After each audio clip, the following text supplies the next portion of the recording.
बड़े शहरों के सपने भी बड़े होते हैं, लेकिन मैंने एक छोटा सा सपना देखा था जिसकी एक बहुत बड़ी कीमत चुका रही थी मैं। मुंबई का ये सफर मेरे लिए एक दर्दनाक सफर था। भैया बस यहाँ रोक दीजिए। भैया आप यहीं रुकिएगा, मैं 10 मिनट में आती हूँ। भैया आपका फोन दीजिएगा। क्या हुआ मैडम? कुछ नहीं, मेरे फोन की बैटरी डाउन है। थैंक यू भैया। अब भैया अगर मैं 10 मिनट में वापस नहीं आई ना, तो अभी मैंने आपके फोन में जो फोटो खींची ना, वो आप पुलिस को दिखा देना और कहना कि आपने मुझे यहीं छोड़ा और मेरी जान खतरे में है, ठीक है? ये क्या बोल रही है मैडम? ये क्या लफड़ा है यार?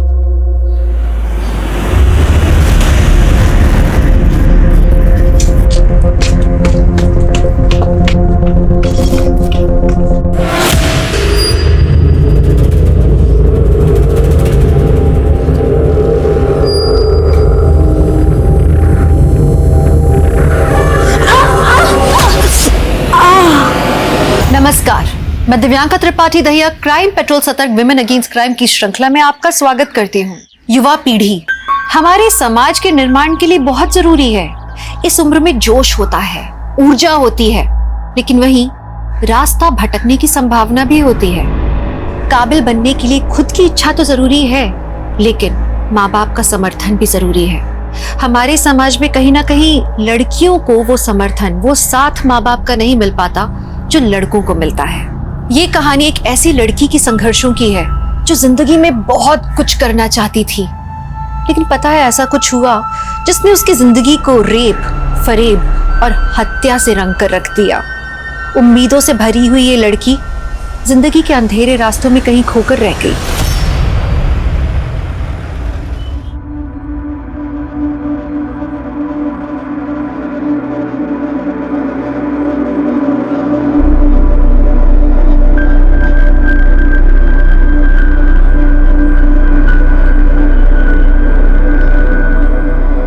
अम्मी, अम्मी, इस दुआ ने, ऊपर वाले ने मेरे अंदर एक एहसास जगाया है। देखो अम्मी, अगर आज हम रुक गए ना, तो हम हमेशा के लिए रुक जाएंगे। अम्मी, अम्मी, अम्मी, मुझे आजाद कर दो। अम्मी, मुझे आजाद कर दो। सुजा बेटा, हम तुम्हारे अब्बू के खिलाफ नहीं जा सकते। उन्होंने कहा है तू मुंबई नहीं जाएगी। अम्मी, अम्मी, हम तो उन्हें प्यार से मनाना चाहते थे। आप क्या चाहते हैं कि हम कैसी जिंदगी जिए जैसे आपने जी है? हम किसी और मर्द के हाथ की कठपुतली नहीं बन सकते। अम्मी प्लीज, प्लीज अम्मी जाने दो ना, हमें आजाद कर दो अम्मी। ठीक है, तू जल्दी से पैकिंग कर ले। तेरे अब्बू के आने से पहले तू चली जा। शुक्रिया अम्मी।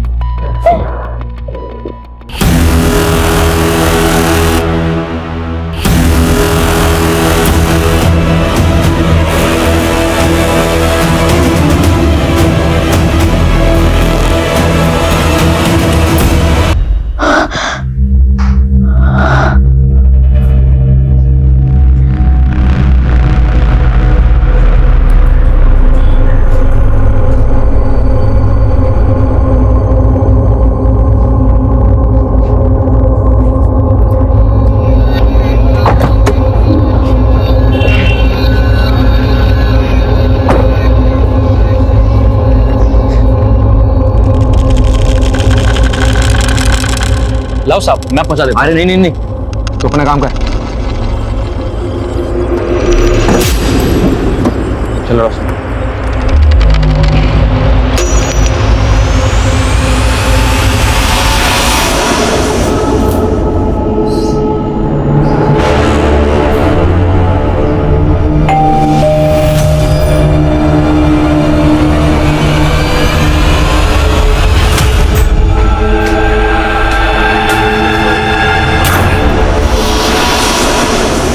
डोरबेल आपने बजाई थी? नहीं तो लगता है फ्लैट की चाबी कार में छूट गई है। मैं अभी लेके आता हूँ। ये फ्लैट आपने खरीदा है? नहीं, ये तो मेरे हस्बैंड ने रेंट पे लिया है। ओह, मतलब आप हमारे न्यू नेबर है? जी। अरे वाह। अच्छा, आपके हस्बैंड आते हैं तब तक आप हमारे घर में बैठ जाइए। नहीं, ठीक है। अरे प्लीज शर्माइए मत, प्लीज आइए ना, बैठिए। बाय द वे, हम शोजा। मैं रोशनी। Please come. बैठिए। आप यहाँ अकेली रहती हैं?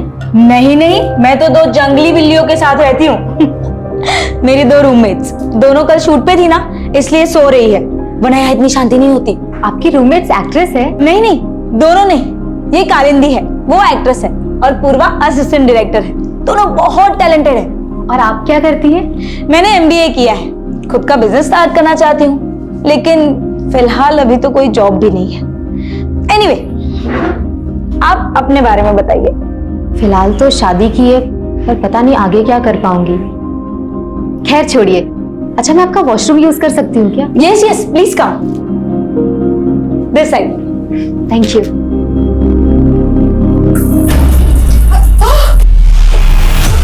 Sorry, I am very sorry. Purva, ये क्या कर रही है दोनों? हाँ, अभी तो सो रही थी और अभी बाथरूम में, और वो भी एक साथ। कम से कम दरवाजा तो लॉक कर देते। तुम वो छोड़, ये बता ये कौन है? रोशनी है, अपनी न्यू नेबर। तुम लोग भी ना।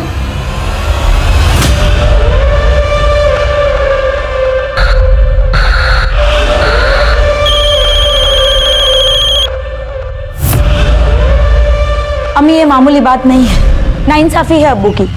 और अब अगर अब्बू ने एक भी बार आप पर हाथ उठाया ना, तो आप सीधा पुलिस को बताएंगी। तू मेरी फिक्र करना छोड़ दे और अपने काम में दिल लगा। अम्मी, मैं आपको 2 मिनट में फोन करती हूँ। कालिंदी, बहुत हो गया तेरा। हाँ, और इसी कारण मैं बर्दाश्त नहीं कर पाऊंगी। चल चल। मैं ही पागल थी जो मैं रेंट बेयर कर रही थी, और तूने मेरे पैसे चुराए। और नहीं कालिंदी, चल। अरे अरे, छोड़ मेरा। ये क्या चलता रहता है तुम दोनों का?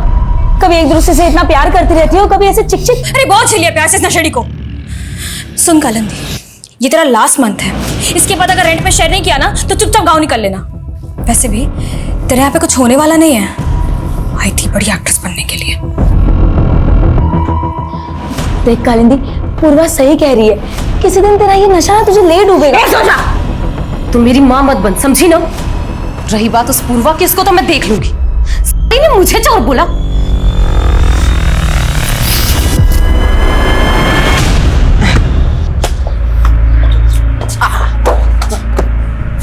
चल, मेरे साथ खेलेगा? चलो। ये ले, पकड़। ये पकड़ के बता। सनी, मुझे 1000 रुपए देगा? सनी। हाँ हाँ हाँ, दे दूंगा, लेकिन आप मुझे गर्लफ्रेंड बनाने की टिप्स दोगी? गर्लफ्रेंड? कौन है वो?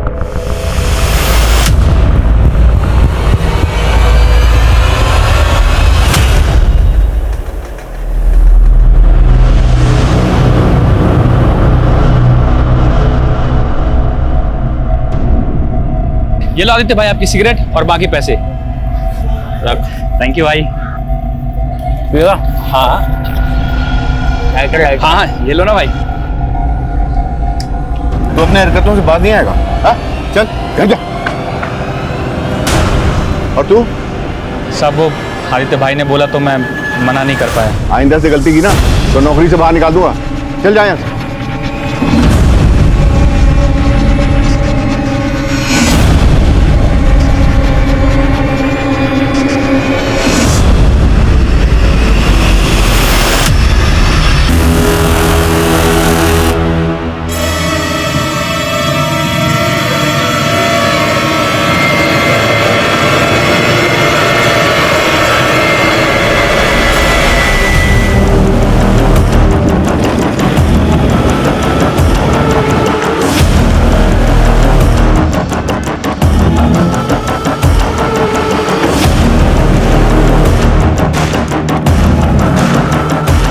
पीछे हटिए, पीछे हटिए, पीछे रहिए, पीछे रहिए आप लोग। साइड पे रहिए, साइड पे रहिए।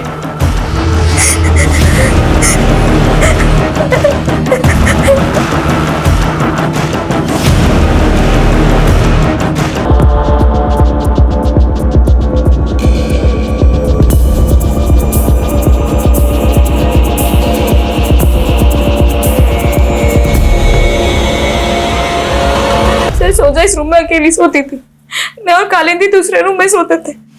कालिंदी कौन? मेरी रूममेट। मैं सुबह उठी तो वो कमरे में नहीं थी। मैं बाहर आई तो फ्लैट का मेन डोर खुला था। क्या पड़ा? आपने कोई आवाज नहीं सुनी? सुबह तक आराम से सोती रही? मेरे कमरे का एसी बहुत आवाज करता है सर। मुझे तो बिलीव ही नहीं हो रहा कि यहाँ इतना कुछ हो गया। शुजा का कोई बॉयफ्रेंड जिसका यहाँ आना जाना? नहीं सर, जहाँ तक मुझे पता है शुजा का कोई बॉयफ्रेंड नहीं था। फैमिली कहाँ रहती है? इसके अम्मी अबू भरूच में रहते हैं। और वो कालिंदी? वो दिल्ली। सुमित, डिटेल लो इनसे। ओके सर, चलिए।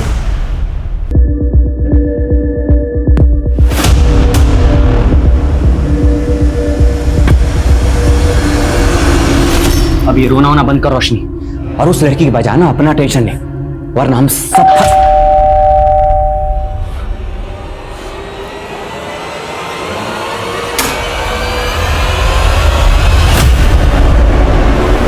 नहीं सर, हमें किसी तरह के झगड़े या मारपीट की आवाज नहीं सुनाई थी, बल्कि सर हम तो रात को 10 बजे ही सो जाते हैं। सर हमने किसी को भी नहीं देखा। और आप लोग उनके पड़ोसी हैं, वो जस्ट आपके फ्लोर पे रहती हैं, तो आप लोग कुछ तो जानते होंगे कि ये लड़की यहाँ पर कैसे। और हम उनके बारे में सर कुछ भी नहीं जानते।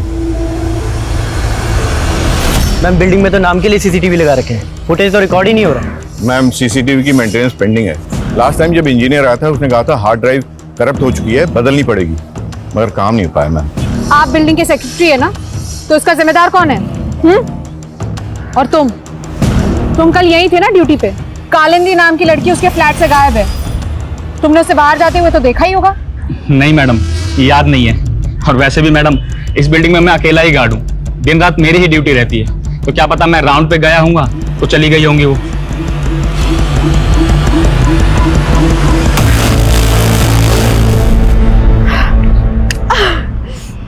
तो टेंशन मत ले, आज रात से मैं तेरी फ्रेंडशिप करवाने की सेटिंग पूरी कर दूंगी।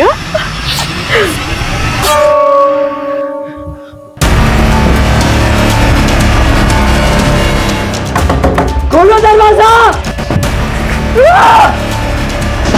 खोलो दरवाजा, दरवाजा खोलो।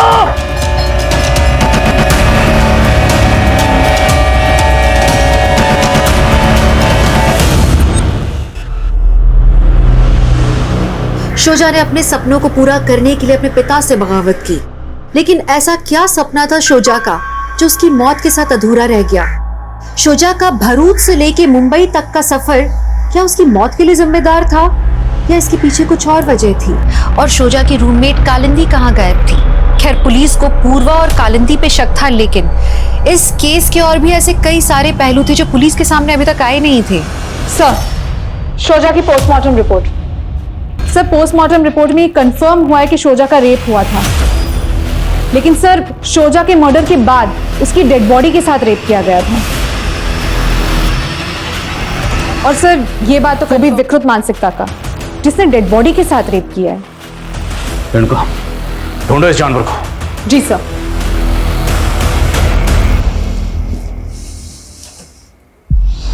सनी बेटा, देख जो कर दिया सो कर दिया, उसके बारे में ज्यादा मत सोचो। याद रखना, इसके बारे में तू किसी से कुछ नहीं कहेगा, समझा? तो उस में जाएगा वो जिसने मेरी बेटी को। क्या शुजा ने आपसे अपने रूममेट या किसी लड़के का जिक्र किया था? उसके साथ क्या हो रहा था उसने हमें कभी बताया नहीं। मेरी बच्ची की क्या गलती थी? मुझे पता लगा कि वो कोई जॉब ढूंढ रही थी। जॉब? नहीं साहब, उसने तो मुझे ये बताया था कि वो अपना कुछ बिजनेस शुरू करना चाहती थी। अम्मी, बिजनेस शुरू तो हो जाने दीजिए, फिर मैं आपको सब कुछ बताऊंगी। जो भी है संभल के करना। अगर पैसों की जरूरत हो ना तो बता देना। शुजा अगर वाकई खुद का बिजनेस करना चाहती थी तो जाहिर सी बात है उसके पास इन्वेस्टमेंट के लिए पैसा भी होगा। उसके बैंक की डिटेल्स निकलो, उसकी रिसेंट एक्टिविटी पता करो, और क्राइम सीन पर उसका जो फोन मिला था अनलॉक हो। सर मैंने साइबर सेल वालों के पास भेजा है, मैं पता करता हूँ। मैंने कालिंदी के कॉल रिकॉर्ड्स चेक किए। मर्डर वाली रात के 1 बजे तक उसका फोन उसी के बिल्डिंग के एरिया में एक्टिव था, और फिर उसका फोन बंद हो गया।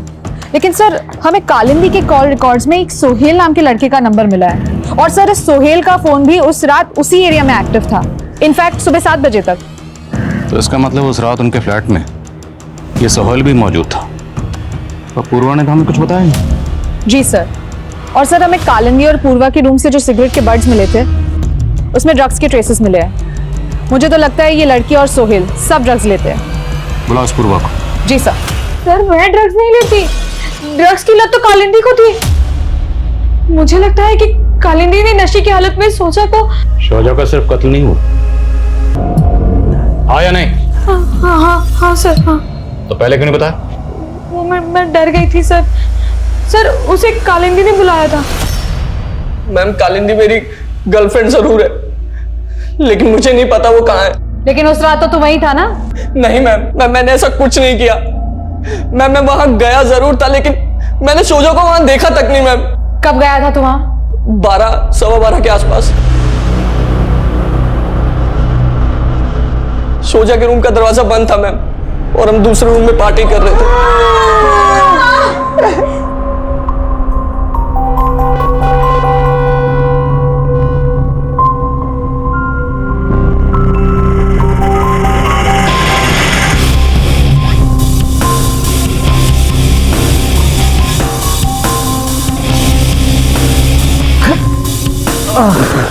मैं बस अभी आई।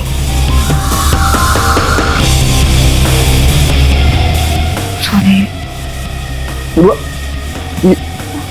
ये क्या कर रही पूर्वा? ये वो क्या कर रही पूर्वा? पूर्वा सोहेल! उल्टा ने पूर्वा ने मुझे, मैंने कुछ नहीं किया। नहीं कालिंदी, मैंने कुछ नहीं किया।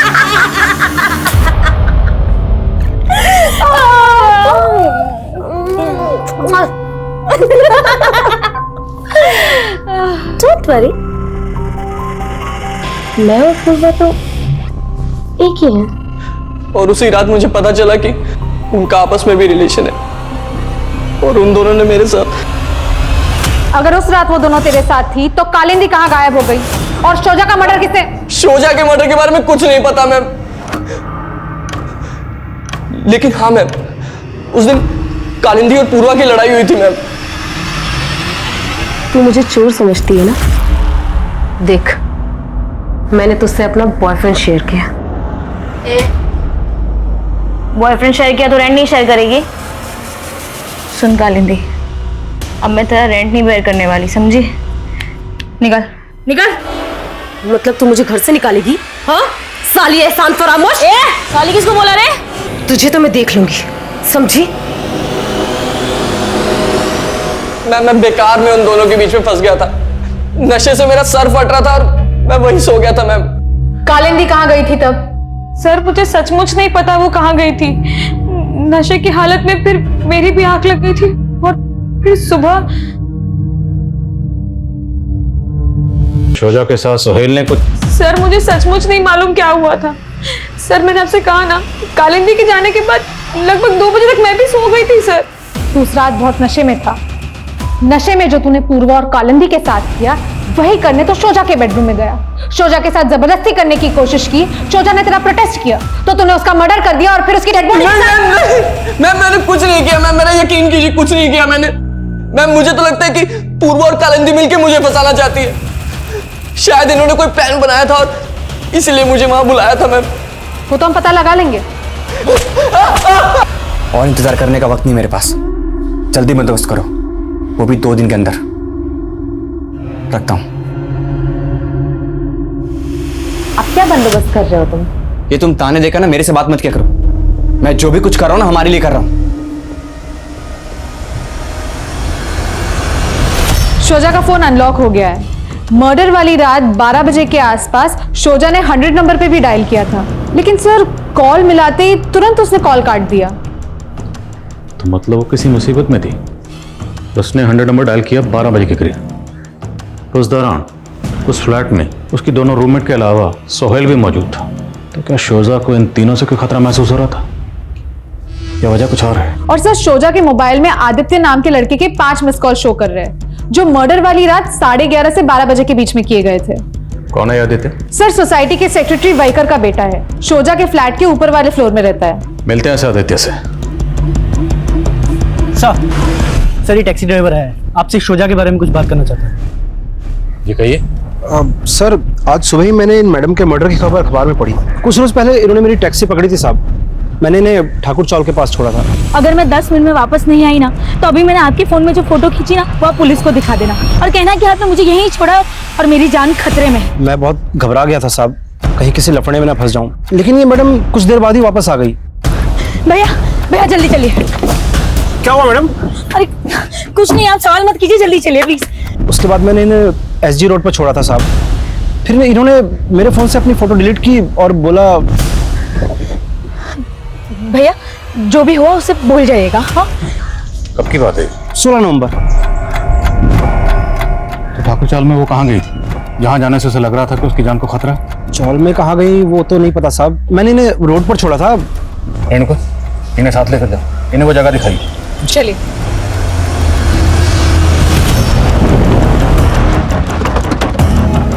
मैडम यहाँ यहीं पे उस दिन मैडम ने गाड़ी रुकवाई थी और वो आगे उस गली में जाके मुड़ गई थी।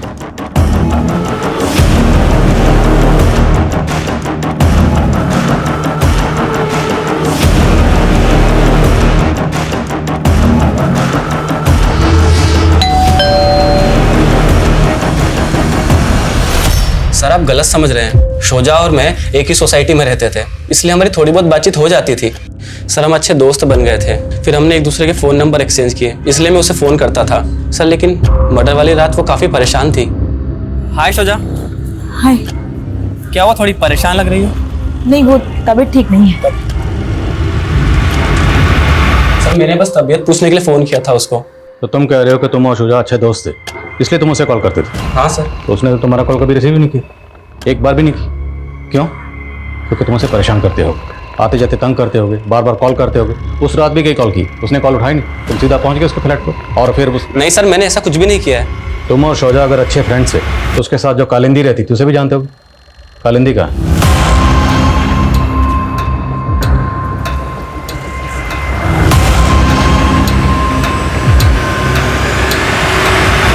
बोलो, चुप क्यों हो गए? जानते हो कालिंदी का? क्योंकि अगर तुम सर ये कुछ नहीं जानता है, आप बेवजह शक कर रहे हैं। ये उस रात घर पे ही था।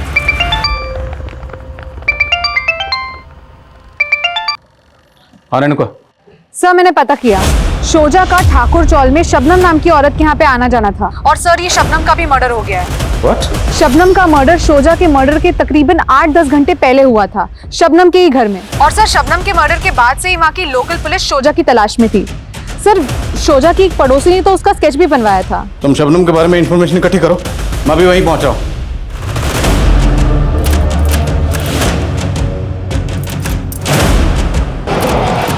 रोशनी जल्दी करो, हमें आज रात को निकलना होगा। साहब वो लड़की आए दिन आकर शबनम से झगड़ा कर जाती थी। कैसा झगड़ा?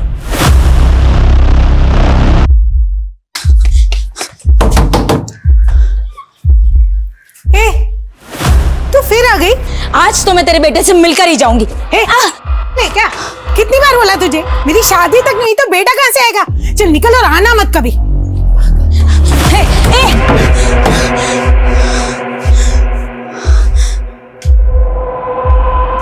भाभी जी भाभी जी ये जो लड़का है यही रहता है ना? यही है ना इसकी माँ? पता नहीं साहब उस लड़की को क्या गलतफहमी थी, लेकिन शबनम की शादी सचमुच में नहीं हुई तो बेटा होने का तो सवाल ही नहीं उठता सर। किस लड़के की तस्वीर दिखा रही थी वो आपको? पता नहीं साहब, मैंने उसको पहले कभी नहीं देखा।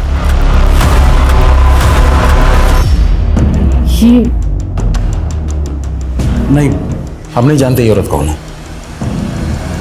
मैं इस औरत का नाम नहीं जानती, लेकिन शोजा ने इसे किसी टीवी सीरियल में देखा था और इसका फोटो क्लिक कर लिया था।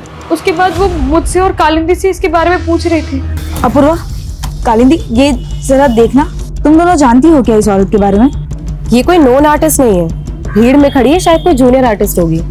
तुम पता कर सकती हो इसके बारे में? सर कालिंदी ने शोजा से बोला भी था कि वो इस औरत के बारे में पता करके उसे बताएगी। पर शोजा का तो फिल्म इंडस्ट्री से कोई ताल्लुक नहीं था, फिर वो इस औरत के बारे में क्यों पता कर रही थी? सर इस बारे में उसने मुझे कुछ नहीं बताया था। सर शोजा के फोन में हमें इस लड़की की फोटो मिली है और सर मैंने शबनम के पड़ोसियों से कंफर्म किया है, ये वही लड़का है जिसे शोजा शबनम का बेटा मान रही थी। कौन है लड़का, कुछ पता चला? नहीं सर, शोजा की फैमिली भी इसके बारे में कुछ नहीं जानती और ना ही पूर्वा ने इसे आइडेंटिफाई किया है। लेकिन सर शोजा के 2 महीने पुराने कॉल डेटा रिकॉर्ड्स में हमें एक फेक आईडी नंबर मिला है। 2 महीने पहले तक तो इस नंबर से शोजा की बातें होती थी, लेकिन अब ये नंबर बंद है। टैक्सी ड्राइवर ने बताया कि शोजा को अपनी जान का खतरा महसूस हो रहा था और उस दिन वो शबनम से मिलने गई, तो क्या उसे शबनम से खतरा महसूस हो रहा था या फिर इस लड़के से, इसके बारे में पता कर रही थी? सर शोजा के फोन से दिलीप जनार्दन नाम के एक पॉलिटिशियन को भी कॉल हो रहे थे और टैक्सी ड्राइवर ने भी हमें बताया कि शबनम के बाद उसने शोजा को एसडी रोड पे छोड़ा था, जहाँ पे पास ही दिलीप जनार्दन का घर भी है। तो क्या उस दिन शोजा शबनम से मिलने के बाद इस पॉलिटिशियन दिलीप जनार्दन से मिलने गई थी? ठीक है, हम आपके गांव के पानी की समस्या दूर कर देंगे। इंस्पेक्टर आदिल खान का फ़ोन है, वो कह रहा है किसी सोजा के रेप और मर्डर के केस के बारे में आपसे पूछताछ करते हैं, आपसे मिलने का वक्त मांग रहा है। उसको कह दो हमारी मीटिंग में बिजी। जाओ। जी। अभी नहीं मिल सकते तो कब मिल सकते हैं? ओके। ये जनार्दन तो मिलने से मना कर रहा है, वाकई मसरूफ है या मैं अवॉइड कर रहा है? पता करो शोजा इस जनार्दन को कैसे जानती थी, और शोजा के बैंक अकाउंट डिटेल्स का क्या हुआ? सर शोजा का बैंक अकाउंट NKSP बैंक में था, उसकी बैंक स्टेटमेंट हमें मिल गई है, हम चेक कर रहे हैं। शोजा का सोशल मीडिया अकाउंट भी चेक करो, हो सकता है वहां से उस लड़के की कुछ लीड मिले जिसे वो शबनम का बेटा मान रही थी। जी सर। मैं कम इन सर। सर मलवानी पुलिस से कालिंदी के बारे में एक इन्फॉर्मेशन मिली है। सर 16 नवंबर की रात को कालिंदी एक रेव पार्टी में ड्रग्स लेती हुई अरेस्ट हुई थी। सर अभी तक वो जेल में है। क्या शोजा का मर्डर हो गया है? ड्रामा तो ऐसे करे जैसे तुम्हें सुनकर बड़ा दुख हुआ, जबकि तुम्हारी रूममेट पूर्वा और सोहेल को यही लग रहा है कि तुमने शोजा को मारा, इसलिए तुम भाग गए। नहीं सर, मैं उसे क्यों मारूंगी?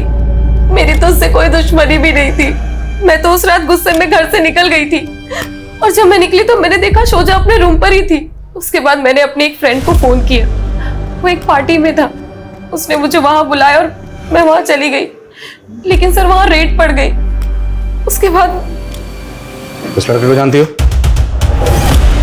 नहीं सर। वैसे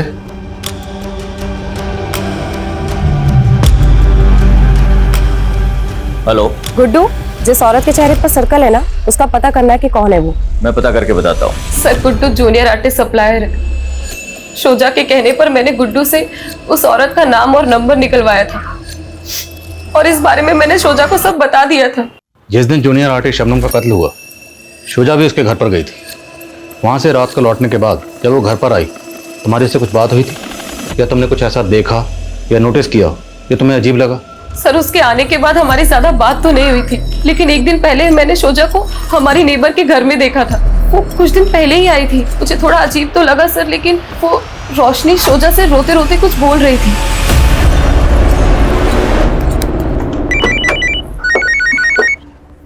हाँ बोलो। सर शोजा के बाजू वाले फ्लैट में जो मियां बीवी रहते थे, उनके घर पे तो कई दिनों से ताला लगा हुआ है सर। ऐसे अचानक कहाँ गायब हो गए? मालूम नहीं सर, वो लोग कुछ दिन पहले ही यहाँ पर रहने आए थे। और वो जूनियर आर्टिस्ट सप्लायर गुड्डू, उसको बुलवाया? नहीं सर, मैंने उसे फोन किया था, वो आउटडोर शूट पे 2 दिन बाद मुंबई आएगा। सर मैंने शोजा की बैंक स्टेटमेंट्स चेक की। 3 महीने पहले तक लगातार हर महीने शोजा के अकाउंट में 25,000 ट्रांसफर हो रहे थे। और ये ट्रांसफर कौन कर रहा था? सर अकाउंट नितिन दीक्षित का है। शोजा के कॉल डेटा रिकॉर्ड्स में भी हमें इसका नंबर मिला है। पता लगाओ इस नितिन दीक्षित का शोजा से क्या कनेक्शन था। जी सर। और सर और एक बात, हमें शोजा के सोशल मीडिया प्रोफाइल में भी उस लड़की के बारे में कुछ नहीं पता चला जिसे शोजा शबनम का बेटा मान रही थी। लेकिन सर शोजा की सोशल मीडिया अकाउंट में हमें ये सनी नाम के लड़के का प्रोफाइल मिला है, जो शोजा की हर फोटो हर वीडियो पे लाइक और कमेंट करता था। लेकिन सर गौर करने वाली बात यह है कि शोजा के मर्डर के तुरंत बाद इसका अकाउंट डीएक्टिवेट हो गया।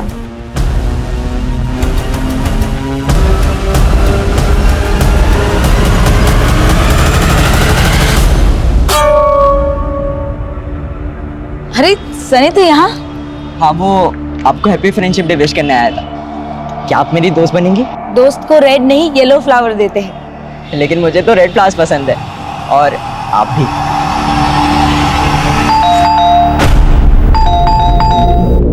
सनी 124 सोशल मीडिया पर ये आपका प्रोफाइल है, डिलीट क्यों किया? क्यों, क्या हुआ सर? मोबाइल कहाँ आपका? पापा के पास, उन्होंने मेरा अकाउंट डीएक्टिवेट किया और फोन रख लिया।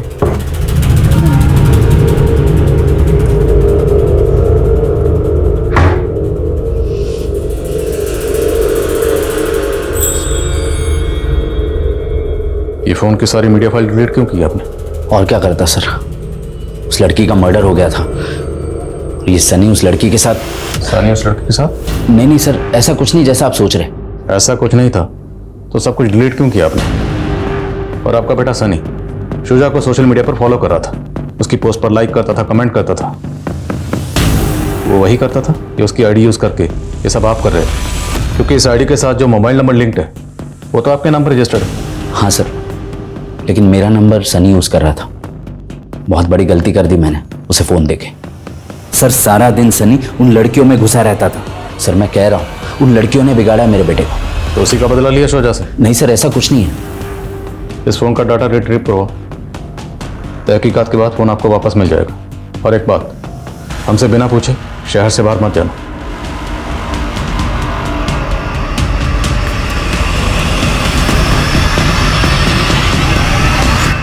सर इंस्पेक्टर ने दोबारा कॉल किया था, वो आपसे मिलना चाहता है। ये बैंक अकाउंट आपका? हाँ सर। आपके इस अकाउंट से शुजा के अकाउंट में हर महीने 25,000 रुपये ट्रांसफर हो रहे थे। क्यों? सर एक्चुअली शुजा और मैंने साथ में एमबी किया है और हम दोनों मिलकर बिजनेस कर रहे थे। कैसा बिजनेस? नितिन, तुम भदोई के रहने वाले हो और तुम्हें पता है कि भदोई में जो हैंडलूम दरीज बनती है वो काफी कंट्री में एक्सपोर्ट होती है। आई नो शुजा, लेकिन एक्सपोर्ट का काम शुरू करने के लिए बहुत बड़ा इन्वेस्टमेंट चाहिए। माना कि इसमें इन्वेस्टमेंट है, लेकिन हम ट्रेडिंग से भी तो स्टार्ट कर सकते हैं ना। सर हमने कुछ टाइम तक साथ में काम किया, लेकिन ज्यादा कमाई नहीं हो रही थी सर। उसके बाद मुझे एक मल्टीनेशनल कंपनी से जॉब का ऑफर आ गया था, तो मैंने वो ज्वाइन कर लिया। तो आप और शुजा दोनों मिलकर बिजनेस कर रहे थे? हाँ सर। जाहिर सी बात है, आप और शुजा दोनों एक दूसरे को जानते होंगे, एक दूसरे पर ट्रस्ट करते होंगे। तो शुजा का मर्डर हो गया तब भी आप चुपचाप बैठे रहे? सर मैं कंपनी के काम से दिल्ली गया हुआ था और काफी टाइम से शुजा और मैं टच में भी नहीं थे सर।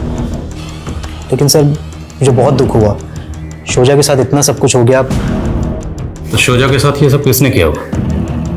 किसी पर शक? नहीं सर, कोई आइडिया नहीं है। कैसे जानते हैं? नहीं सर। तो इस लड़के को? सर इस लड़के को मैंने शुजा के साथ एक बार देखा है सर। अच्छा राहुल, मैं चलती हूँ। बाय। सर शुजा ने मुझे इस लड़के के बारे में कभी कुछ नहीं बताया था सर। मुझे बस इतना पता है कि इस लड़के का नाम राहुल है। क्या लगता है आपको, इस राहुल का शुजा के साथ अफेयर था? शायद।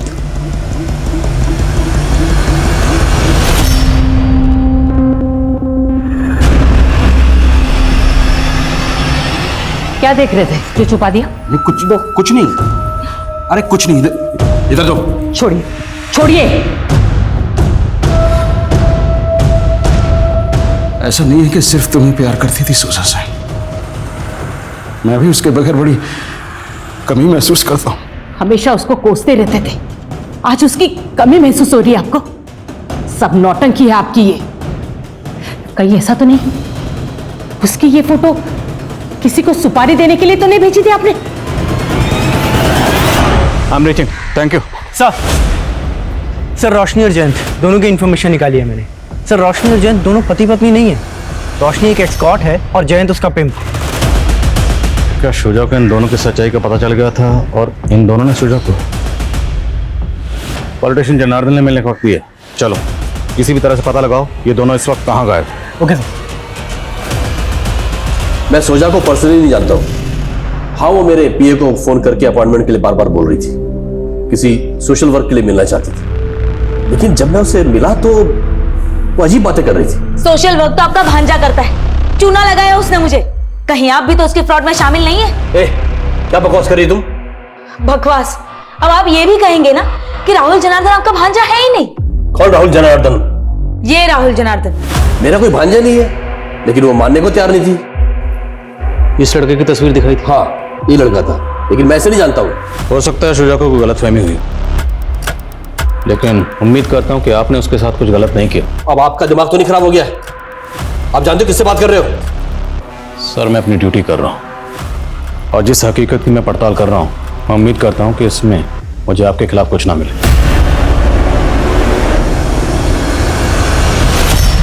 गुड्डू? जी मैडम। जिस शबनम की तूने हमें डिटेल्स दी थी, उसको ये शुजा तो राहुल की माँ समझ रही थी। जानता है इसको? जी मैडम, ये तो राहुल सामंत है, ये भी एक जूनियर आर्टिस्ट है। कहाँ रहता है ये राहुल?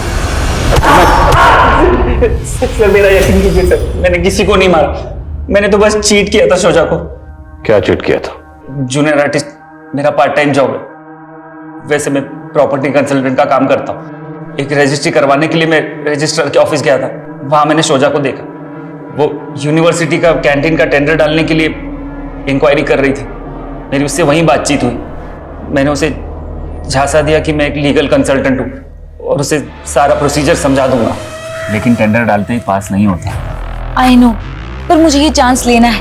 यू नो, इस काम में काफी मार्जिन है और मुझे खुद का बिजनेस स्टार्ट करना है। तुमने दिलीप जनार्दन का नाम सुना है? दिलीप जनार्दन, वो पॉलिटिशियन? और मेरा पूरा नाम क्या है? राहुल जनार्दन। वो कुछ लगते हैं तुम्हारे? मेरे सगे मामा है वो। तुम्हारे टेंडर पास कराने में हमारी हेल्प कर सकते हैं। उसको मुझ पर पूरी तरह भरोसा नहीं हो रहा था। उसको कॉन्फिडेंस में लेने के लिए मैंने शबनम को पैसों का लालच दिया और उसको अपनी माँ और दिलीप जनार्दन की बहन बना के शोजा से इंट्रोड्यूस करवाया। फिर वो मेरे झांसे में आ गई और मैंने उसको 5 लाख का चूना लगाया और मैं गायब हो गया। फिर पता नहीं उसे शबनम का कैसे पता चल गया। और तू डर गया कहीं शबनम तेरी पोल ना खोल दे, इसलिए पहले तुमने शबनम को और फिर शुजा को। नहीं सर, मैंने किसी को नहीं मारा सर, मेरा यकीन कीजिए। तुमने क्या किया क्या नहीं किया ये हम पता लगा लेंगे। लगाओ पता। नहीं सर, सर मेरी बात का यकीन। सर, सनी के फोन से डेटा रिट्राइव हो गया है। उसके फोन से शोजा की कई फोटोज मिली है और कालिंदी और पूर्वा का भी कहना है कि सनी एक तरफा प्यार करता था शोजा से। ये दोनों लड़कियां कहीं हमारा ध्यान सनी पे लगा के अपना और सोहेल का किया तो नहीं छुपा रही? सर, माना सनी छोटा है लेकिन है बहुत गुस्सैल। हाँ सुमित। सर, खबरी से इन्फॉर्मेशन मिली है कि जयंत धुले का रहने वाला है।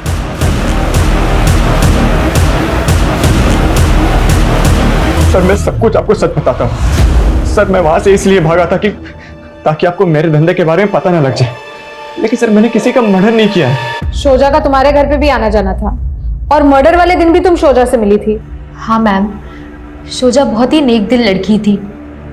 उसकी बातों में बहुत अपनापन था। जयंत ने मुझे धोखा देकर जबरदस्ती इस धंधे में डाल दिया। मैंने उस दिन शोजा को सब कुछ बताया था। उसने मुझसे कहा था वो इस सब से बाहर निकलने में मेरी मदद करेगी, लेकिन उसी रात उसका मर्डर हो गया। तो क्या जयंत ने उसका मर्डर किया था? उस रात 12 से 3 के बीच मैंने अपने क्लाइंट के साथ वीडियो कॉन्फ्रेंस पे बातें की थी और वो सब सर मैंने रिकॉर्ड भी किया है। अगर आप सर चाहो तो देख सकते हो कि मैं उस रात में अपने फ्लैट पे ही था सर। शोजा रेप और मर्डर केस के जितने सस्पेक्ट्स पुलिस के रडार में थे, पुलिस उनसे पूछताछ कर चुकी थी, उनके खिलाफ सबूत जुटा रही थी। लेकिन क्या पुलिस सही दिशा में काम कर रही थी या ऐसा कुछ था जो अभी तक उनकी नजर में आया ही नहीं था? सर, इस वीडियो कॉन्फ्रेंसिंग के हिसाब से तो उस रात जयंत वाकई अपने फ्लैट में था।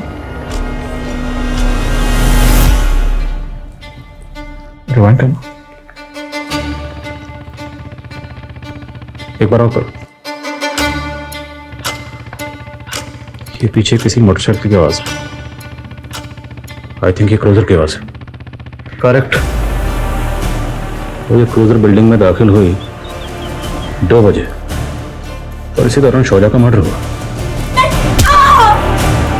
उस बिल्डिंग में और उस बिल्डिंग के आसपास किस किस के पास ये बाइक है और आसपास के सीसीटीवी चेक करो। जी सर।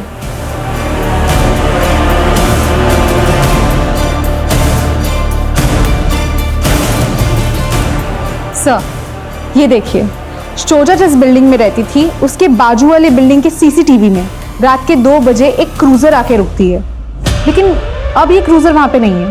सर, मैंने चेक किया, ये क्रूजर आशीष सिंह नाम के आदमी की है। लेकिन सर, ये क्रूजर 16 नवंबर की सुबह चोरी हो गई थी मलाड से। मतलब ठीक उसी दिन जिस दिन शुजा का मर्डर हुआ? सर, हो सकता है कि ये वही आदमी हो जिसने ये बाइक चोरी की हो। बाइक जो भी चला रहा है उसका चेहरा तो साफ नजर नहीं आ रहा, लेकिन ये लंगड़ा के चल रहा है। पता लगाओ ये कौन। जी सर।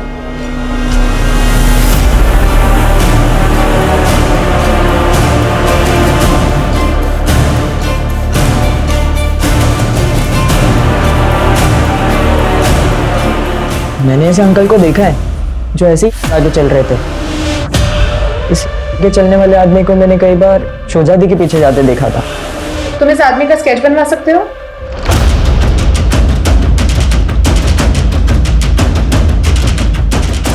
सर, ये भोला नाम का चोर है, ये हिस्ट्री शीटर है, पहले भी कई बार जेल जा चुका है। हिस्ट्री शीटर है तो जेल रिकॉर्ड में इसकी हिस्ट्री जरूर होगी। वहां से इसका एड्रेस निकलो और उठा से। जी सर।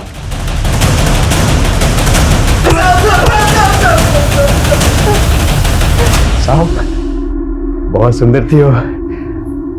उसको देखते ही दिल दे बैठा था मैं। रोज उसके पीछे जाता, सोचता आई लव यू बोल दूंगा, लेकिन बोल ही नहीं पाया। एक दिन उसके पीछे जाते हुए मैंने देखा वो किसी औरत के घर जाती थी। वो बहुत परेशान थी उस औरत से। सोचा तो वो मुझसे बहुत खुश हो जाएगी। ये गुड न्यूज देने में उसके घर चला गया।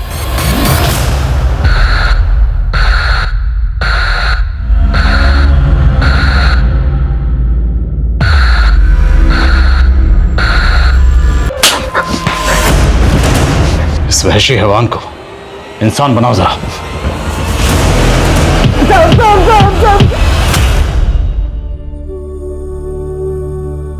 हम कई बार अपना सपना पूरा करने के लिए दिन रात एक कर देते हैं, गिरते हैं, फिर उठते हैं, फिर उस दिशा में चलने लगते हैं।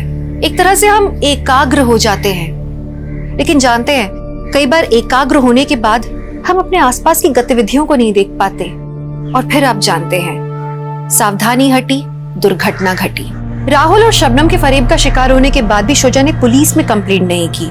उसने ये बात अपने अब्बू को नहीं बताई क्योंकि उसे लगा अब्बू इसे उसकी नाकामी समझेंगे, और अगर वो अपनी अम्मी को बताती तो अम्मी उसकी सुरक्षा के लिए उसे सतर्क होने को कहती। शोजा का जहन इस लड़ाई में इस कदर उलझा हुआ था कि वो भोला जैसे स्टॉकर को पहचान ही नहीं पाई। उसने अपनी जान गंवा दी। हमारी आज की युवा पीढ़ी के लिए बहुत जरूरी है कि वो हर लड़ाई में खुद को हीरो समझ के अकेले लड़ने की कोशिश ना करें। अपने से बड़ों से बातें शेयर करें, क्योंकि कई बार बड़ों का अनुभव हमें ऐसे खतरों से बचा सकता है। हर लड़की अरमानों की ऊंची उड़ान भरे और उसे अपनों का साथ मिले। इसी आशा के साथ मैं दिव्यांका त्रिपाठी दहिया लेती हूँ आपसे विदा। फिर मिलूंगी एक नए केस के साथ। तब तक देखते रहिए क्राइम पेट्रोल सतर्क, विमेन अगेंस्ट क्राइम। एक औरत पर वार, अब हर औरत का भार। जय हिंद। नमस्कार, मैं दिव्यांका त्रिपाठी दहिया क्राइम पेट्रोल सतर्क, विमेन अगेंस्ट क्राइम की सीरीज में आपका स्वागत करती हूँ। आज के जमाने में इंसान सुरक्षा को लेकर सतर्क से ज्यादा डरा हुआ है। तभी तो गली मोहल्ले, घर, ऑफिसेज में सुरक्षा से संबंधित उपकरण लगे हुए मिलते हैं अपनों की सुरक्षा के लिए। लेकिन शायद जुर्म करने वालों को इस बात का कोई डर नहीं रह गया है। तभी तो सुरक्षा उपकरण होने के बाद भी चोरी, डकैती, मर्डर, रेप ऐसे जघन्य अपराध दिन ब दिन बढ़ रहे हैं, और साथ ही बढ़ रहा है इन अपराधियों का मनोबल। और आप खुद इस बात को समझ जाएंगे जब आप देखेंगे नासिक, महाराष्ट्र में हुई इस वारदात को।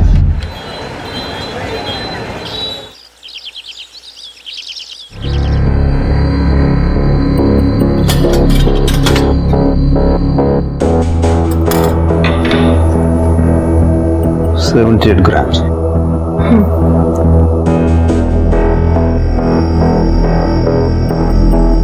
2 लाख। क्या सिर्फ 2 लाख रुपए साहूकार? बहुत कम दे रहे हो साहूकार। 4 लाख रुपए का दागीना है और ऊपर से ब्याज भी 3% ले रहे हो। देखो, मार्केट में कहीं भी सोने का पूरा भाव नहीं मिलता। 3% ब्याज इसलिए दे रहा हूँ क्योंकि इसमें मेरी सिक्योरिटी है। कल अगर तुम या कोई और भी हो सकता है मेरे पैसे लेकर भाग गया तो मैं उसको कहाँ कहाँ ढूंढता फिरूंगा। तो आपको जमता है तो देखो। ठीक है साहूकार, दे दो। कितने बैठे हो? पैसे आने। अंकिता ताई, चलना खेलते हैं। मैं कब से पढ़ाई कर रही हूँ, कंटाल आ रहा है। अभी पढ़ाई कर लो पीहू, अभी नहीं, थोड़ी देर से खेलेंगे। वो काम करिए ना, तो अपनी पढ़ाई कंप्लीट कर पहले।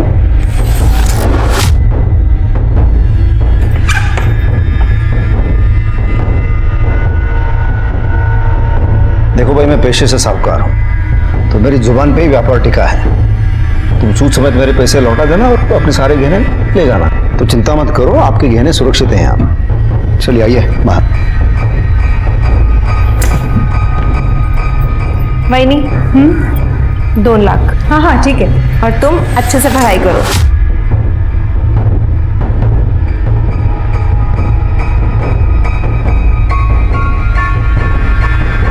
ठीक है, चला।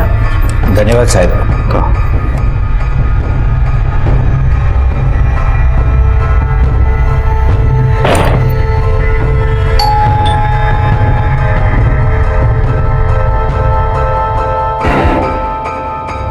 कौन है? साहूकार है। अंकिता बोलो देना। हो सर। नमस्कार। या नमस्कार सावकार। मेरा नाम मनोज सुरवे है और ये मेरी बाइको सीमा। ये रखना है। बस में ज्वेलरी की दुकान है, आप वहाँ चले जाना। जो भी हो चलेगा। इसको तो मैं सिर्फ 12 कर दूंगा। 12? हाँ चलेगा, अभी जरूरत है ना। अंकिता हो सर।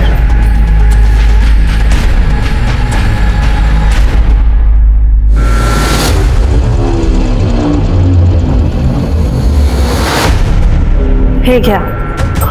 चला। धन्यवाद।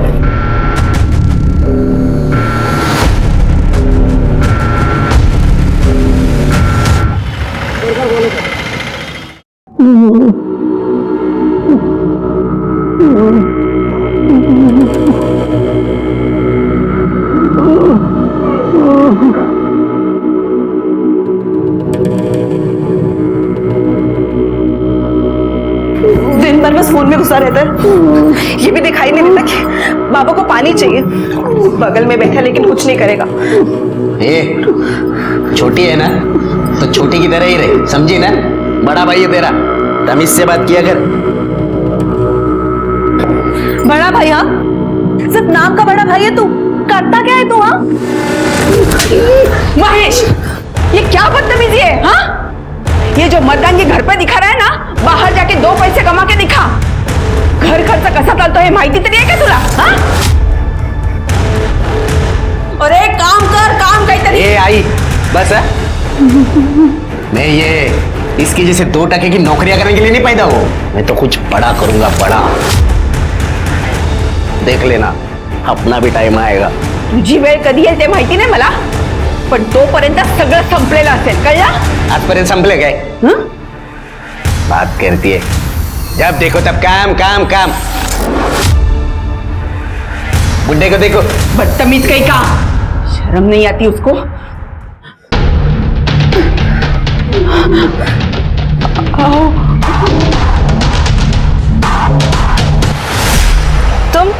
तुम यहाँ क्या कर रहे हो? हटो अंकिता, हटो मेरे रास्ते से। अंकिता रुको ना, तुम मेरे बारे में सेठ से बात करो ना, वो तुम्हारी बात नहीं टालेंगे। देखो, मैं कुछ नहीं कर सकती। तुम हटो मेरे रास्ते से, वरना मैं चिल्ला के सबको इकट्ठा कर दूंगी। देख लूंगा मैं तुझे और तेरे उस शाम सेठ को भी। अच्छा समय ना हमेशा नहीं रहता, ये सेठ लोगों का कोई भरोसा नहीं है, कल किसको भी लात मार देते हैं। क्या? उस रमाकांत ने तुम्हें फिर से रोका? उसकी इतनी हिम्मत कैसे हुई? तुमने मुझे उसी वक्त फोन क्यों नहीं किया? मैं उसे ऐसा सबक सिखाता फिर कभी नजर ही नहीं आता वो। एवढं भडकू नका, आज मंगळवार आहे, शांत मन से मंदिर जाइए। अरे हाँ, मैं मंदिर जा रहा था। जब तुम दोनों ऐसा करो, दरवाजा अंदर से बंद कर लेना और किसी को अंदर आने मत देना जब तक मैं वापस नहीं आ जाता। सर, वो आज शरद आने वाला है। अरे हाँ, वो तो अपने घर का ही इंसान है, हाँ? लेकिन उसके अलावा किसी और को अंदर आना नहीं। दरवाजा बंद करो।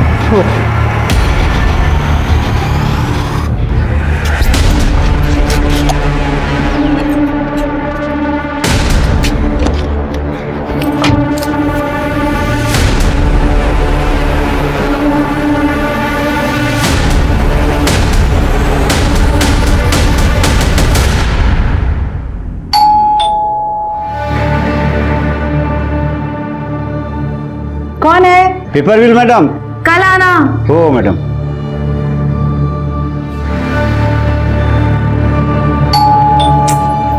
आप कौन है? कौन है? मंगलसूत्र रखना था। 2 घंटे बाद आना, सर अभी घर पे नहीं है। ठीक है ताई।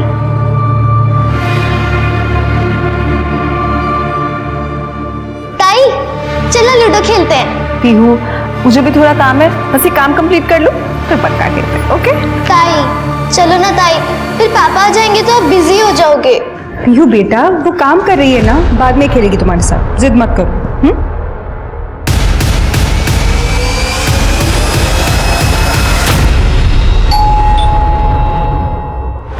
शरद होगा, मैं देखती हूँ।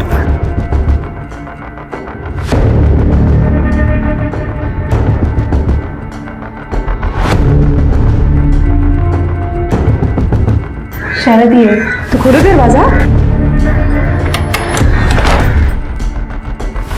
आओ ना। हाय गीता। नमस्ते भैया। हाय भैया। अरे खोल दे के काट दो कब तक खोल जल्दी।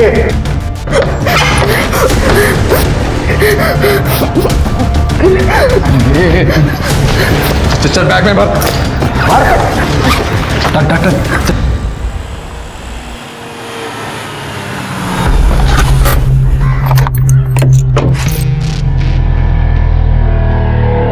दरवाजा क्यों खोला है? अंदर नहीं। अरे क्या हुआ ये? सर क्या हुआ? दो आदमी दाढ़ी वाले आए थे, वो मार के चले गए और से मारा भी है। पीयू अंकिता के पीछे गए।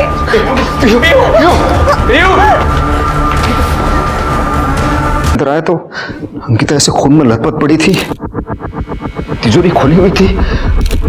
मेरी बेटी पीयू गायब है सर। ये कौन है? सर मैं अंकिता का मंगेतर। अंकिता और श्याम भाव के परिवार से मिलने आया था जब ये हादसा हुआ। घर में बैठते थे वो पिक चप्पल, उसी में चले गए। कहाँ जाते हैं? उसी में चले गए। संभालो अपने आप को। कहाँ गए? सर बाहर मेन गेट पे एक सीसीटीवी कैमरा है, लेकिन वो टूटा हुआ है। टूटा हुआ? सर सीसीटीवी कैमरा तो ठीक था। डीवीआर से फुटेज कलेक्ट करो। सर आपको क्या लगता है किसने किया होगा यार? किसी के साथ दुश्मनी? मैं छोटा सा धरना चला था तो कुछ समझ में नहीं आ रहा है सर। आप प्लीज मेरी पीओ को ढूंढ के निकलिए सर। मैं मेरी बेटी।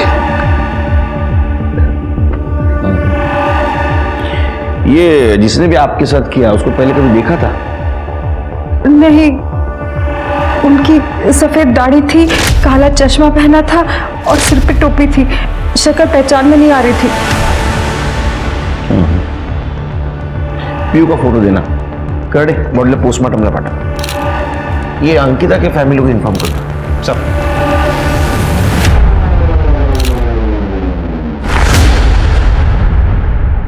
सर समझ नहीं आ रहा है इनका इरादा पीहू को किडनैप करना था, लूटपाट करना था या अंकिता का रेप और मर्डर करना था। अरे क्लियर है तृप्ति, श्याम म्हात्रे साहूकार है तो चोरी के इरादे से आए होंगे ना। हाँ हो सकता है कि अंकिता को देख के उनकी नीयत फिर गई। सवाल है कि उसका मर्डर क्यों किया? सर लेकिन पीहू और पैसों के लिए। सर श्याम म्हात्रे के घर के सीसीटीवी फुटेज।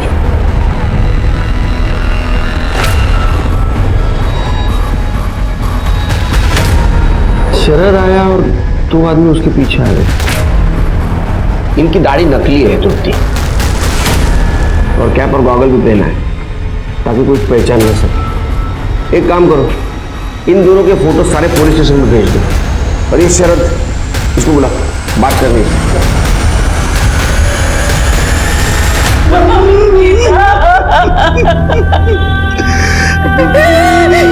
सब कैसे हो गया? शांत हो शांत।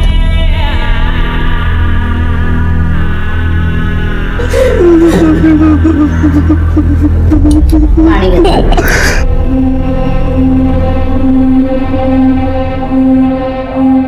साहिब बहुत मेहनत की है मेरी बेटी ने जिंदगी में, और अभी तो वो खुश हुई थी।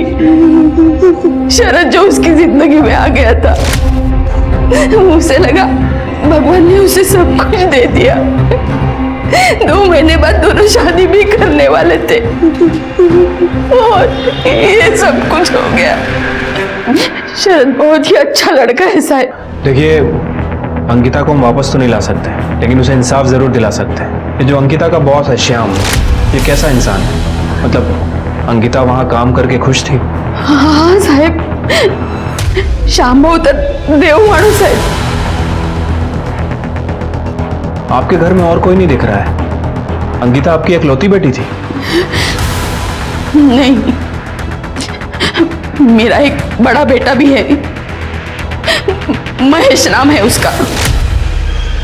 कुछ काम नहीं करता है, दिन भर आवारागर्दी करना, कभी कभी तो रात भर घर पे भी नहीं आता।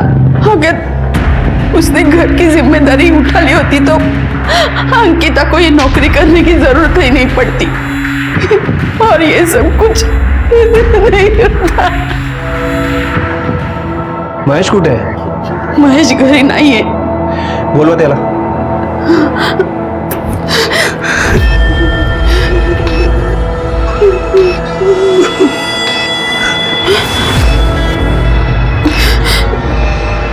साहेब, त्याचा फोन लागत नाहीये. ठीक है, हमें कुछ भी पता चलेगा हम आपको फोन करेंगे. ठीक है. अरे संभालिए अपना. चल.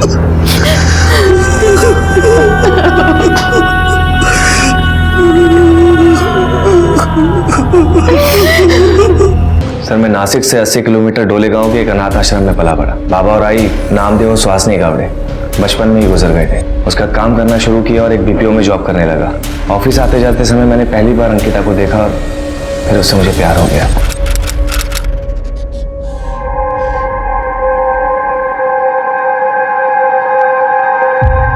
मैडम, आपका रुमाल गिर गया था. मेरा नहीं है. सॉरी, मुझे लगा शायद आपका होगा. By the way, I am Sharad. आपका नाम? अपने काम से काम रखो ना. वही तो कर रहा हूँ. शादी करोगी मुझसे?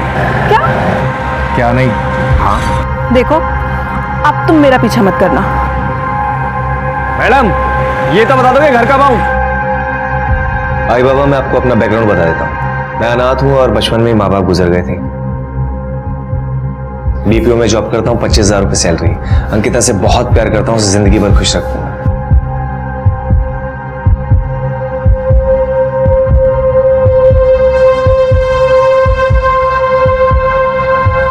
Will you marry me? Ankita काय विचार करते? लेने? तुम्हारी हिम्मत कैसे हुई यहाँ आने की? निकल जाओ मेरे घर से. मैं कह रही हूँ निकलो मेरे घर से, वरना मैं पुलिस को फोन कर दूंगी. अंकिता, अंकिता, इधर इधर इधर आ. तू वेडी झालीस का? तू अगं किती चांगला मुलगा आहे.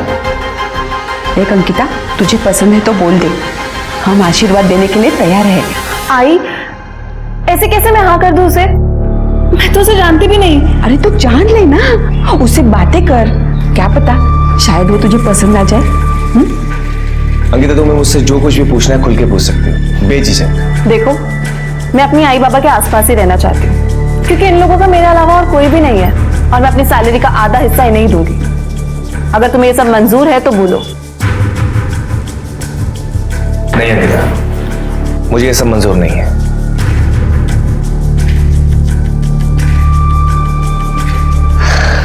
इनफैक्ट मैं तो ये कहूंगा कि तुम पूरी सैलरी आई बाबा को दो. मैं तो चाहूंगा कि आई बाबा को भी हम अपने साथ रखें. बीवी के साथ साथ अगर मुझे आई बाबा का भी प्यार मिल जाए तो मुझ जैसे अनाथ को और क्या चाहिए.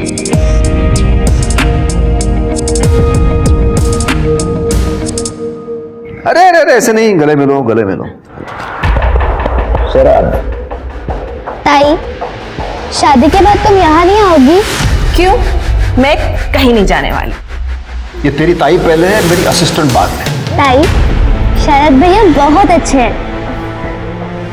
अच्छा शरद, मुझे आज ट्यूजडे तो मुझे मंदिर जाना है, छोड़ नहीं सकता. नंदिनी, पोट भर जेवण व्हायला पाहिजे. हो. वक्त. अरे बैठो ना, खड़ी क्यों हो? जी.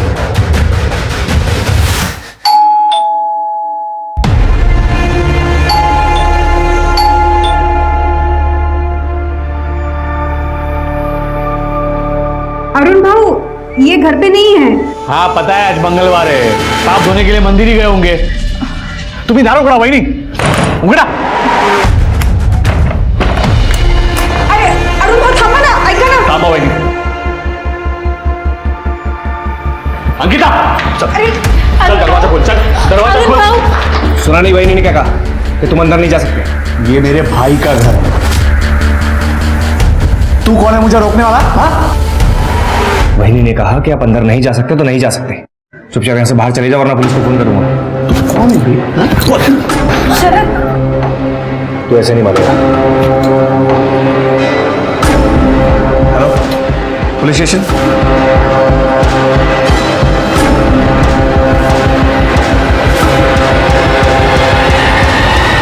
फिर चाचू चले गए।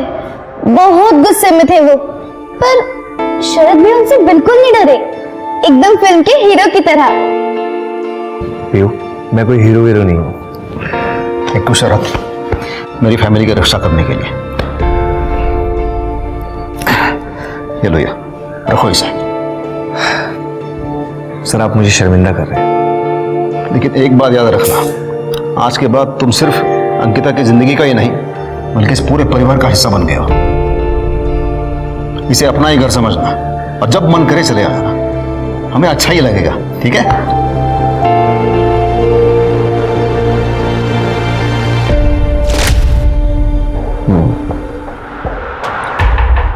घर में तुम्हारे पीछे जो 2 लोग आए थे, नहीं पहले कभी मिले थे? मैंने कहा ना सर कि मैं किसी को नहीं जानता, ना ही मैंने किसी को देखा पहले। अगर इस बात का एहसास होता कि मेरे पीछे कोई आ रहा है तो मैं अलर्ट होता और आज मेरी अंकिता जिंदा होती। देखो जो हुआ बुरा हुआ, संभालो अपने आप को, जरूरत पड़ी तो बुला दूंगा। जी सर। सर मुझे लगता है कि शरद का भी हाथ हो सकता है, क्योंकि जैसे कि श्याम की फैमिली ने बताया, श्याम मंगलवार को मंदिर जाता है और उसके बाद वो किसी के लिए दरवाजा नहीं खोलते। फिर कातिलों को कैसे पता चला कि उस दिन ये शरद आने वाला है और इसके लिए दरवाजा भी खोला जाएगा? सर ये इन्फॉर्मेशन तो कोई अंदर वाला इंसान ही दे सकता, और सिर्फ अंकिता ही थी जो शाम के लिए काम करती थी। शिरके, ये शरद बाबू की किताब पढ़ना जरा, और वो श्याम और नंदिनी, उनके बारे में पूछताछ करो कॉलोनी में। पियू और हम अच्छे दोस्त थे, एक दूसरे के घर आना जाना करते थे, लेकिन पियू और हम कॉलोनी के बाहर कभी खेलने नहीं जाते थे। उसके मम्मी पापा उसको बाहर जाने से मना करती हैं।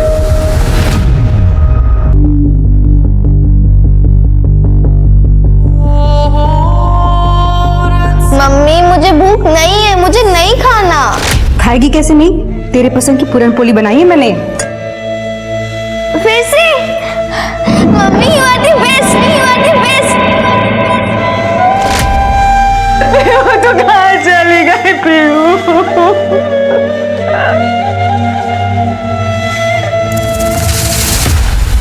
पीयू के गायब हो गए 2 दिन हो गए हैं और मेरी पत्नी का रो रो के बुरा हाल हो गया है। सर प्लीज मुझे बताइए, मेरी बेटी का कुछ पता चला कि नहीं?